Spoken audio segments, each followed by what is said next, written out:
So, good morning everyone. My name is Al-walie I will discuss type of wound. A wound is a type of damage or breakage on the surface of the skin.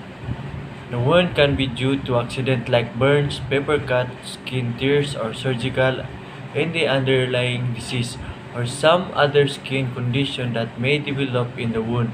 For example, eczema, eczema or psoriasis.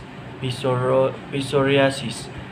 Type of wound can be classified in several ways depending on the healing time and necessity to consult with wound care specialists depending on the severity of a particular wound. People are likely to suffer from different type of wounds throughout life while performing daily activities. Depending on the cause, site, and depth, a wound can be laid from simple to severe. On her, we have to explain the severe one. Here, we have to explain different type of wound. Number one, open or closed. Wound can be open or closed. Open wounds are the wounds with exposed underlying tissues and open to the outside environment. For example, penetrating wounds. On the other hand, closed wounds are the wounds that occur without any exposure to the underlying tissue and organs. Number two, acute or chronic. A wound can be classified as acute or chronic depending on the healing time. Acute wounds are those that heal without any complications in a predicted amount of time, while chronic wounds are those that take a relative long time to heal with some complication. Type of chronic wounds. A. Pressure injuries, also known as bead sore, pressure sores, or decubitus ulcer. These wounds can be caused when there is a pressure and shearing force on the skin. Number B. Diabetic ulcer.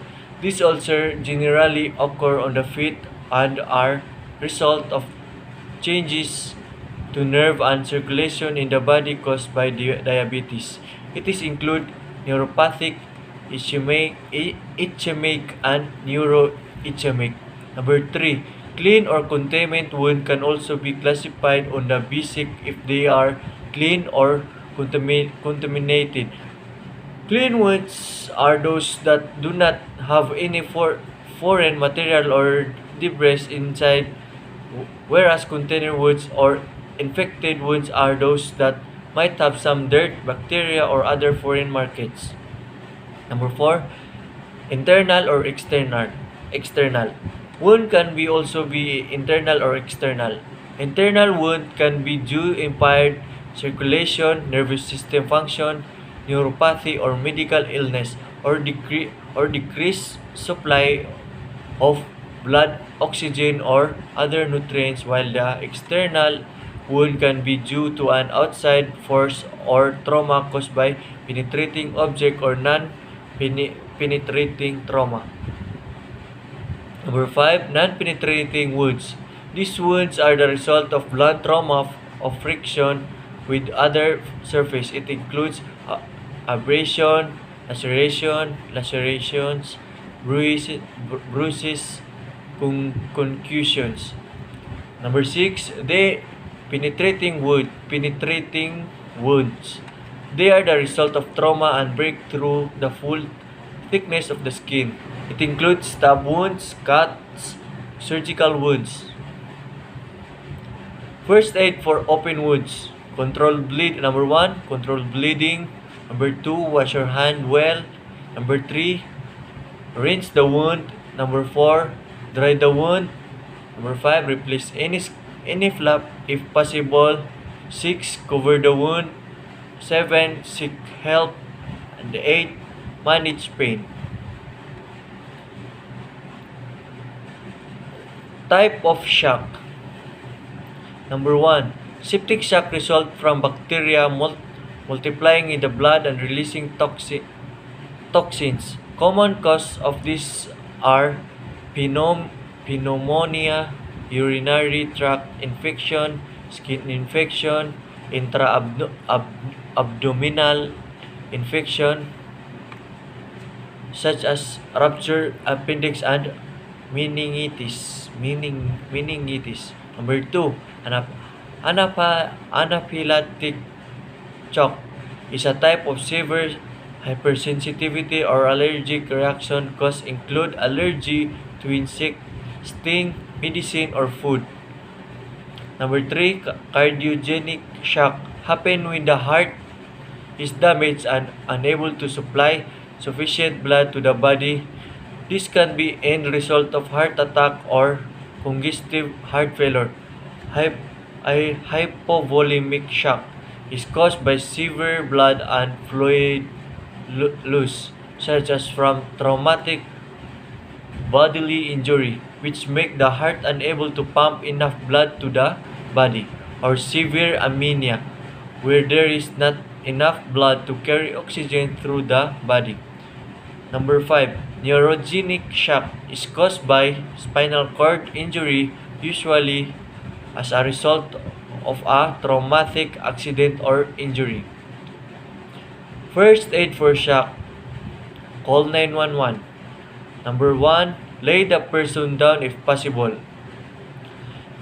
Elevate the person feet about 12 inches unless head, neck, or back is injury or you suspect broken hip or leg bones. Do not raise the person's head.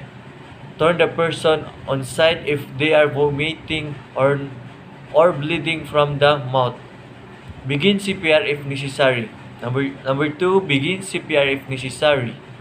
If the person is not breathing or breathing seems dangerously weak. For a child, start CPR for a child. For an adult, start adult CPR. Number 3, treat obvious injuries. Number 4, keep person warm and comfortable. Loosen restrictive clothing, cover with a coat or blanket, keep the person still, do not the person unless they are in danger. Reassure the person and do not give anything to eat or drink. Number 5, follow up. At the hospital, the person will be given oxygen and intravenous fluids, blood test, urine test, heart test, and x-rays and CT scans may be done. Other treatment will be on the cause of shock.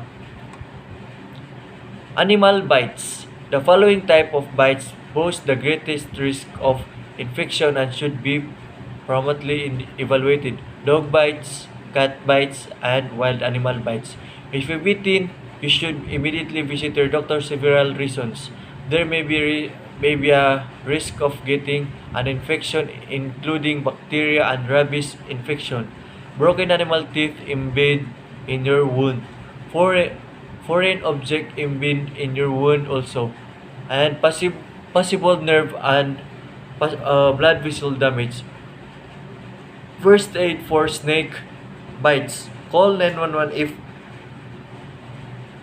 there is any chance that the snake is venomous.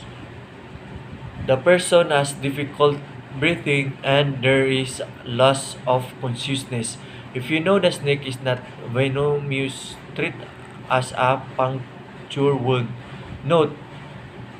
Number 1, note the snake's appearance. Be ready to describe the snake to emergency staff. Number 2, protect the person while waiting for medical help. Move the person beyond striking distance of the snake. Have the person lie down with wound below the heart. Keep the person calm and at rest remaining as still as possible to keep venom from spreading. Cover the wound with loose, sterile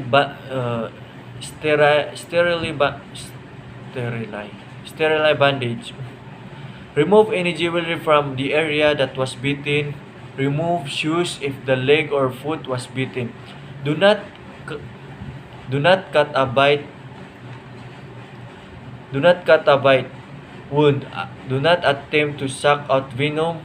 Do not apply tourniquet, ice or water, and do not give the person alcohol or caffeinated drinks or any other medication. Number 3, follow up. If you treat the bit at home, contact a health provider. At the hospital, treatment will depend on the type of snake. If the snake was venomous, the person will be given anti-venom treatment. A tetanus shot may be begin depending on the date of the last injection. First aid for dog bites. Number 1 was the one with soap and warm water. Number 2, gentle press and clean clothes over the wound to stop the flow of blood. Number 3, apply an antibacterial ointment to the wound. Cover with sterilized bandage. 5, watch for sign of infection. And 6, seek help if you suspect infection or possible exposure to rabies if the wound is severed. Thank you. That's all.